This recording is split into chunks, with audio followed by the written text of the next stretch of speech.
Vamos a recibir al psicólogo, al escritor, al hombre, fundamentalmente, que como los antiguos sabios de la aldea, aquellos que bucean en la persona humana, nos va a mostrar, tal vez como un espejo, nuestras dimensiones.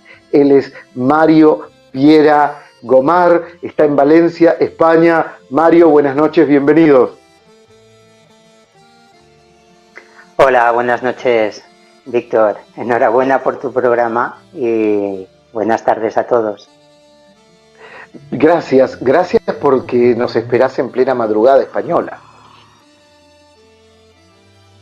Sí, aquí ya son las 2 de la mañana. Tengo que cenar y volver a cenar un poquito más.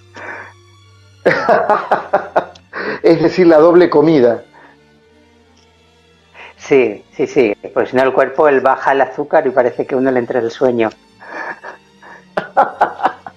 Mario, saliendo el nuevo libro, que lo podemos encontrar también, por cierto, en la Argentina, Calla, Ama, Vive, tu nuevo libro.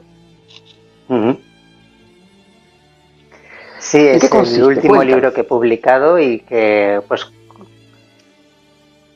bueno, pues este libro es el fruto de una petición, ¿no?, que se me hizo después de pues, varias publicaciones dedicadas más al mundo educativo, en el que pues personas, amigos, familiares, gente conocida me decían, bueno, todo esto que tú intentas trabajar con los alumnos, esto que intentas formar a profesores, educadores, que puedan llevarlo a las aulas, como también puedes ofrecernos un material que nos ayude también a centrar nuestra vida y a recuperar esa parte interior que muchas veces, pues, porque la vida nos lleva a ajetrearnos demasiado, pues tenemos un poco olvidada, ¿no? Y este es un poco el fruto de intentar acompañar un proceso en el que de una manera muy sencilla, con unas pautas muy sencillas, pues sea un primer aproximamiento a ese mundo interior que todo el mundo tenemos. Existen dos mundos, el mundo exterior y el mundo interior, y dentro de ese mundo interior existe un mundo espiritual, ¿o cómo dividirías vos el mundo del ser humano? Bueno, ya Platón hablaba del mundo de las ideas y separaba, ¿no? Y somos herederos de la filosofía griega, pero quizá justamente estamos en una época en la que necesitamos reencontrar la integridad y la unidad de la persona, ¿no? El mundo interno y el mundo exterior no pueden existir por sí mismos, son complementarios y son nutricionales uno para el otro, ¿no? Me enriquezco del interior, pero también del exterior, y juntos formamos una unidad. Y es verdad que en esa unidad también podemos hablar de lo que es la unidad del cuerpo y del alma, ¿no? Es decir, el ser humano, a mí me gusta poner siempre un pequeñito esquema que ayude a comprender cómo es el ser humano, la persona que tengo delante, ¿no? Que para mí está dotado de 4 grandes dimensiones. Una dimensión corporal o física que podemos tocar, que podemos sentir, que podemos cultivar a través de la comida, de la respiración, de la bebida. Una dimensión psicológica con sus 2 vertientes, la vertiente racional, que habitualmente en las escuelas y en el mundo pues cultivamos, ¿no? Pensamos mucho.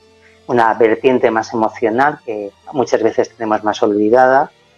Una tercera dimensión social o relacional, porque somos con el otro. No solo somos seres sociales, sino que nos construimos también como personas en la relación con el otro. Y por último, una dimensión espiritual que no necesariamente tiene que ser religiosa y que tiene como 2 palabras que la definen. Para mí una son trascendencia y otra sentido de la vida. 2 palabras que a veces es difícil entender.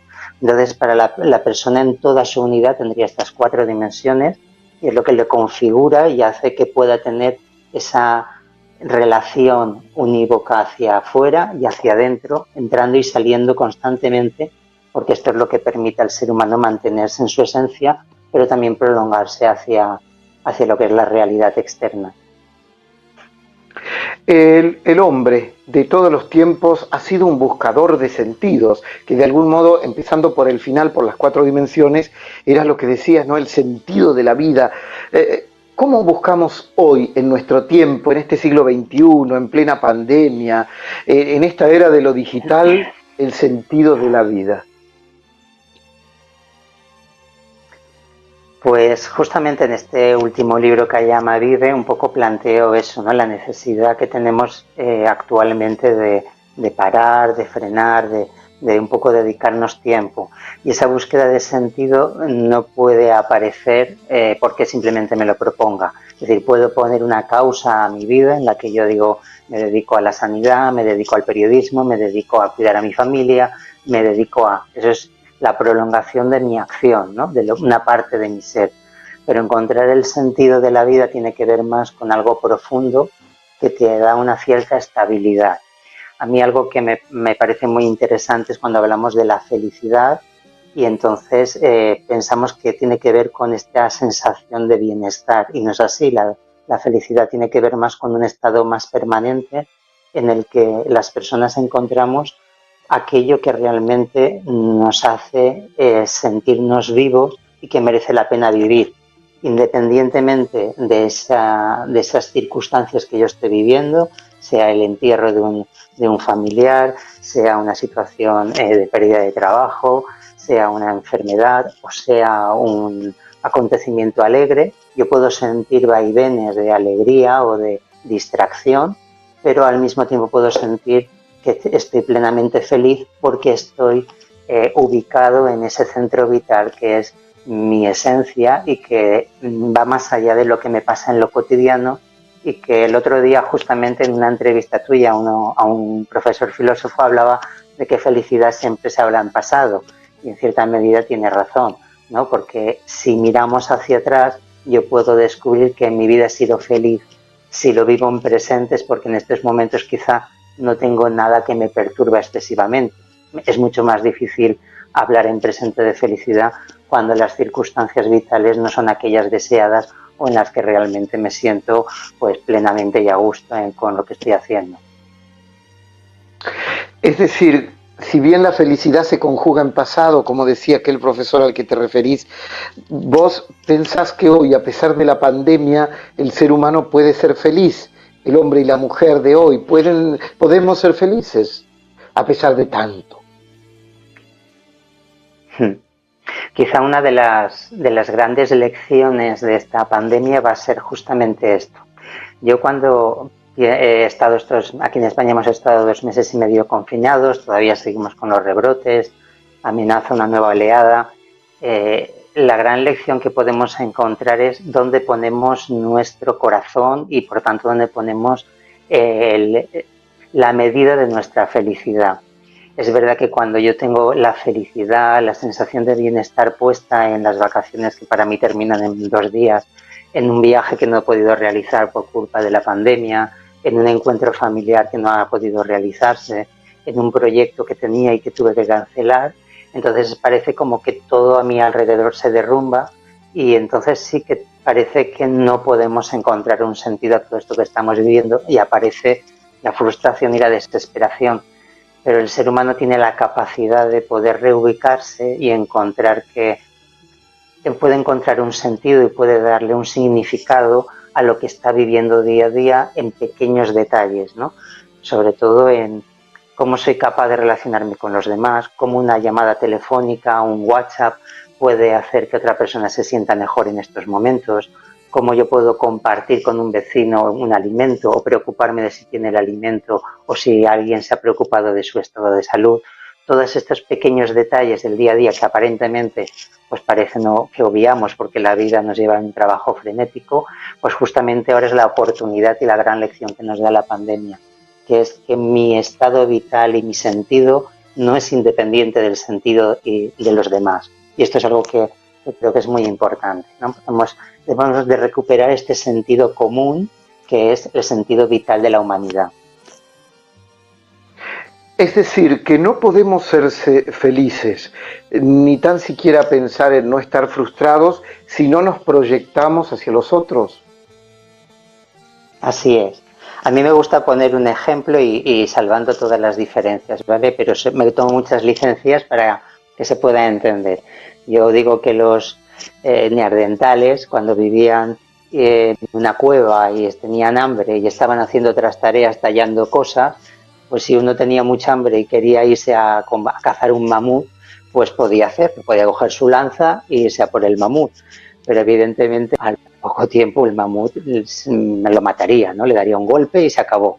Pero si ese grupo, esa tribu, eran capaces de organizarse, de salir conjuntamente a por el mamut, establecer una estrategia, seguramente algunos saldrían heridos, algunos quizá pues moriría en el intento, pero la tribu se llevaría el mamut a casa para celebrar una buena cena.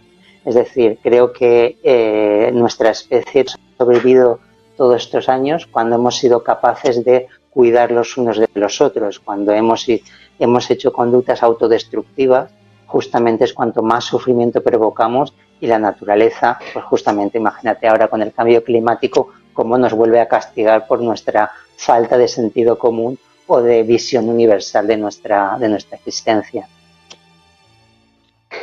Esto me lleva directamente, Mario, a preguntarte el sentido de la libertad, ¿no?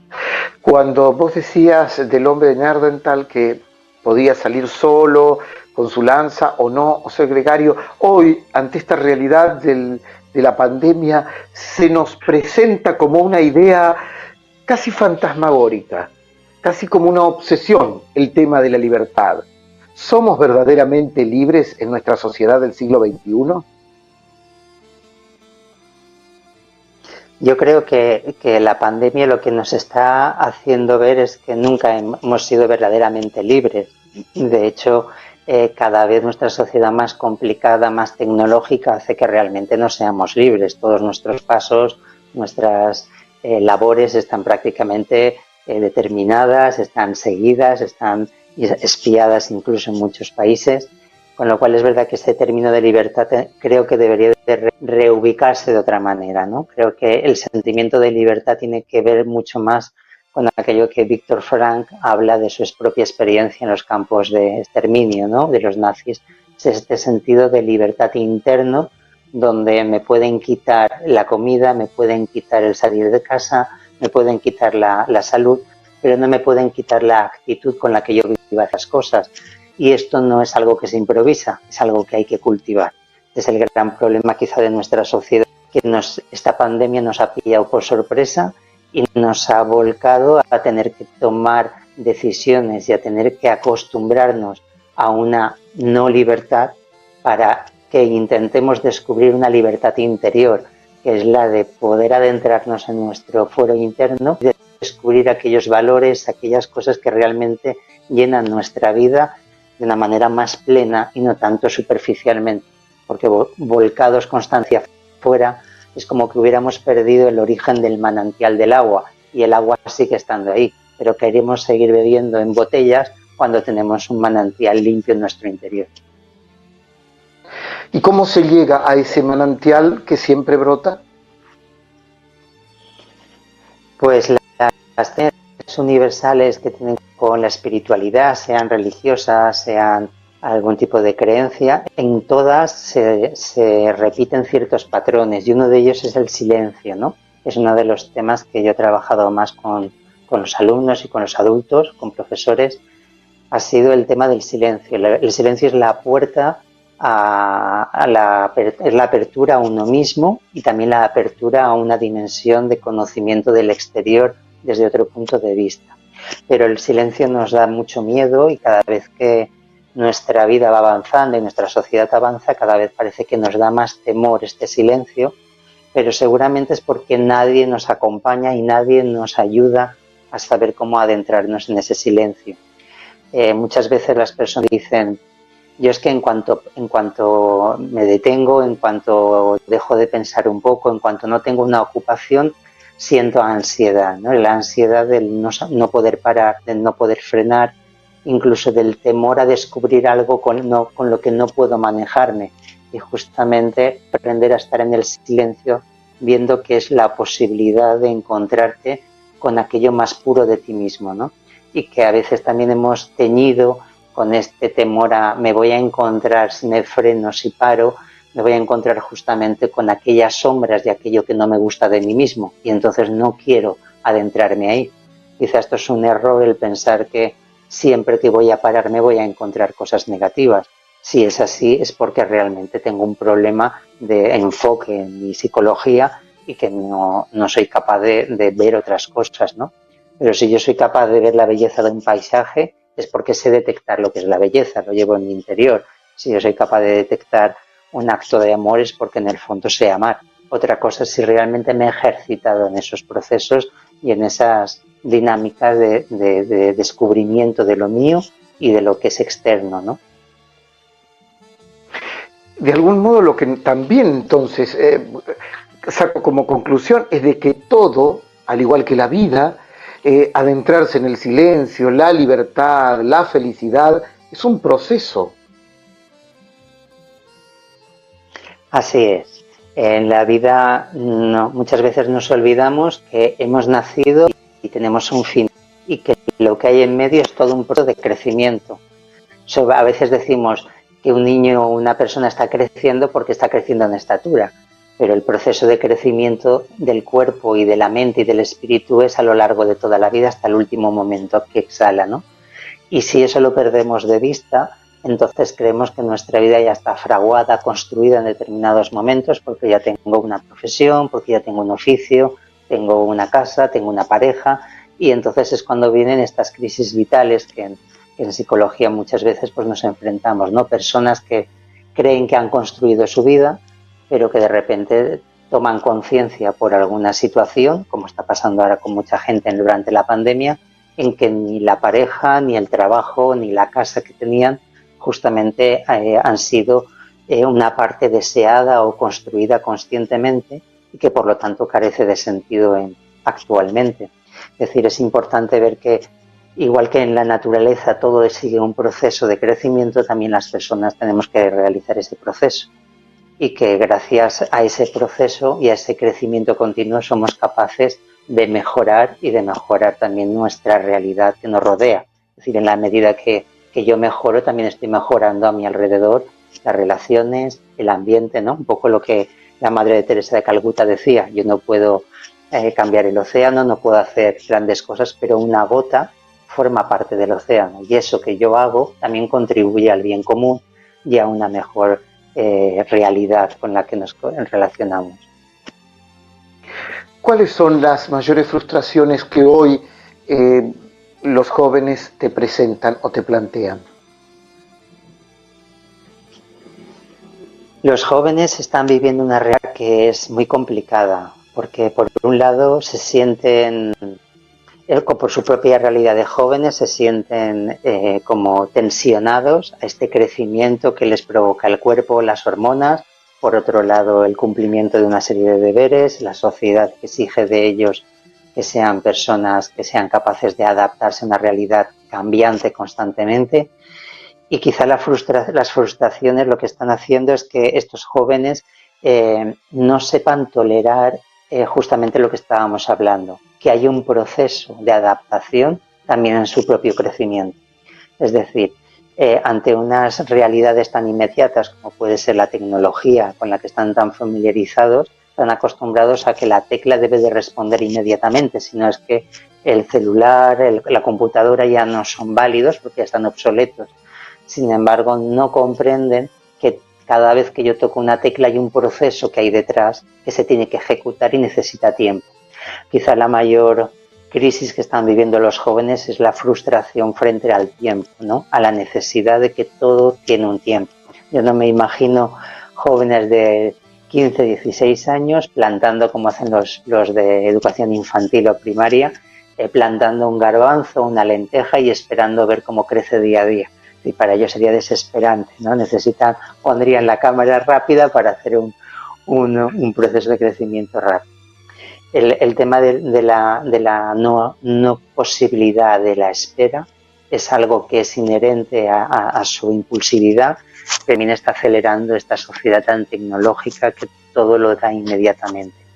Incluso creo que estamos viviendo un fenómeno con esto de las compras online, por ejemplo, ¿no? Cuando las compras online se han convertido en que los chavales son capaces de comprar hoy y recibir el producto en una hora o en 2 horas en su casa, ¿no? Es decir, esta capa inmediatez de todo está restando tolerancia a su propia acción, a ver que las cosas no pueden salir a la primera y que necesitan entrenarse, necesitan atenderse y necesitan mejorar, ¿no? Todo tiene que ser inmediato. A mí me recuerda mucho una película que ya es antigua, pero esta película de Matrix, en la que le cargan los programas en el cerebro de todo tipo de conocimiento, ¿no? Creo que nuestros jóvenes hoy en día desearían eso, ¿no? Una carga inmediata de conocimientos que les permitiera funcionar en la vida a todos los niveles, ¿no? Pero también incluso en el amor hay que aprender a amar. No se puede a ser un buen amante desde el primer día. Es decir, todo requiere su proceso y los jóvenes no toleran o les cuesta mucho tolerar este proceso de crecimiento que implica necesariamente la frustración. ¿Qué es ser un buen amante? Un buen amante sería aquel que es capaz de ver una relación de manera plena. El mundo de las relaciones es un mundo complicado porque las relaciones nos llevan a tener en cuenta al otro, nos obligan a salir de uno mismo y salir al encuentro. Y cuando yo salgo al encuentro, no siempre sé lo que me voy a encontrar. Y eso requiere un esfuerzo. Por un lado, hay algo fundamental que es un buen amante tiene que desarrollar la empatía, ¿no? Y la empatía hace que yo me pueda poner en el lugar del otro, pueda identificar sus estados emocionales y descubrir qué momento o en qué lugar yo tengo que actuar o no tengo que actuar o cómo debo de hacerlo. Pero también esto significa correr el riesgo de equivocarme, de creer o de intuir que tengo que hacer esto o que me gustaría o que desearía hacer tal cosa y que luego las cosas no funcionen. Algo que es fundamental también en las relaciones, cuando hablamos del amor, cuando hablamos de la amistad, de las parejas, sería el tema de la capacidad de escucha. La capacidad de escucha es algo que también hemos perdido desde la inmediatez, desde la comunicación tan directa, en la que muchas veces nos olvidamos de que el otro tiene algo que comunicarnos, incluso desde el silencio, ¿no? Todos comunicamos siempre, y tú como periodista lo sabes, que el hablar o no hablar comunicas igualmente y que por lo tanto estar atento a lo que el otro está diciendo en lo verbal y en lo no verbal me va a ayudar a entender y también a entenderme. Y sobre todo el ver que si yo ya estoy preparando la respuesta antes de escuchar al otro, es que realmente no le estoy escuchando, no quiero escucharle. Y esto es algo que en las relaciones es muy habitual. Yo quiero decir lo que yo opino, quiero dar mi opinión, quiero mostrar lo que yo sé, pero pocas veces quiero enriquecerme del otro, porque eso significa sentirme vulnerable y sentir que el otro puede aportarme algo. Y desde ahí un buen amante pues tiene que tener también disponibilidad, la disponibilidad del tiempo, la disponibilidad de la acción, la disponibilidad de muchas cosas que en toda relación de amistad o de amor es necesario. ¿Silencio es necesariamente no hablar, es callar? Silencio puede ser ambas cosas. Silencio es cuando yo soy capaz de callar mis palabras, incluso cuando sé que pueden ser adecuadas, por respeto a lo que tú estás sintiendo. Ahí los terapeutas sabemos muy bien lo que es el manejo del silencio, ¿no?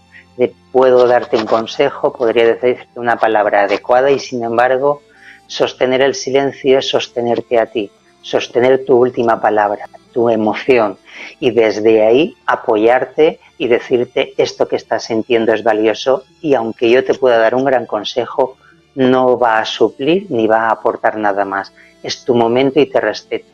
Y silencio también es el poder dar una palabra acertada en un momento concreto.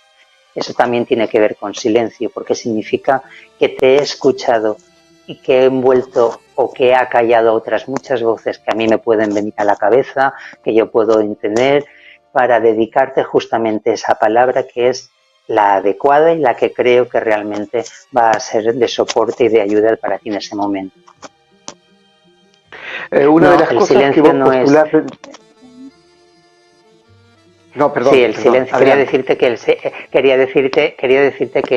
a veces se habla como que el silencio tiene que ser la ausencia de ruido Y yo siempre comento que esto está muy bien, que cuando encontramos un lugar, un monasterio, un bosque, un jardín donde hay silencio, puedo disfrutar del ambiente, puedo disfrutar de esa paz.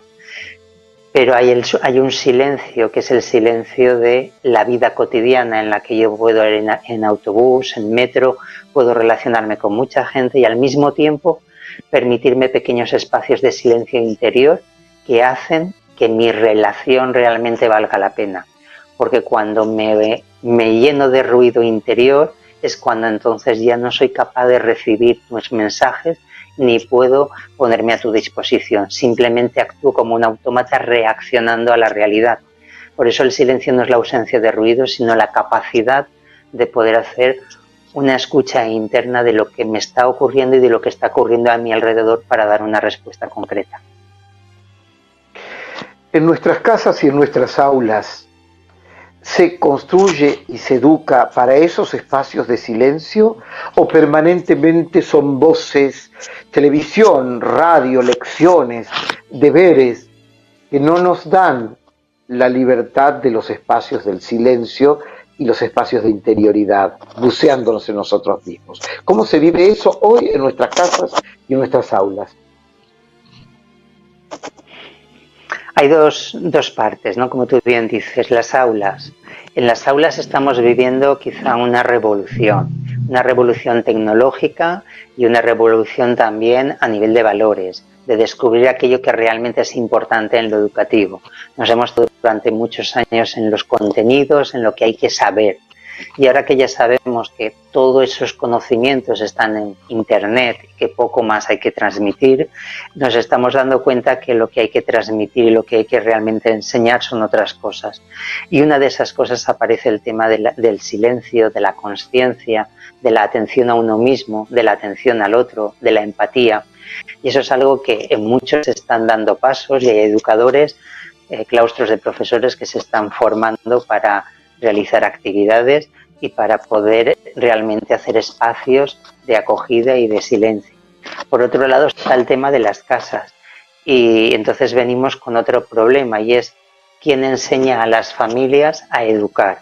Es decir, parece que los niños vienen porque una pareja quiere, pero la educación no viene porque una pareja quiera, sino que hay que también saber educar.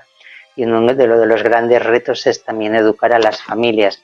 Pero sobre todo, cuando hablo de educar no hablo de imponer, sino de ofrecer. Es decir, hay familias que buscan desesperadamente el que se les ofrezcan recursos, el que se les ofrezca la forma en que tienen que tratar y cómo tienen que abordar sus conflictos con sus hijos. Y es verdad que se abre un mundo a la hora de poder establecer ayuda, ¿no? Creo que hemos fallado en este proceso educativo que luego conlleva a familias que no han sido educadas, es decir, padres que fueron alumnos y que no tuvieron una educación integral y que creo que ahora nos estamos dando cuenta de que esto es prioritario, pero aún así vivimos en una sociedad en la que prontamente olvida todas estas cosas, igual que durante la pandemia hemos empezado a aprender o vislumbrar cosas, pero conforme nos recuperamos parece que se nos olvidan los primeros momentos en los que todos éramos capaces de hacer algo por el otro o tener en cuenta a los demás.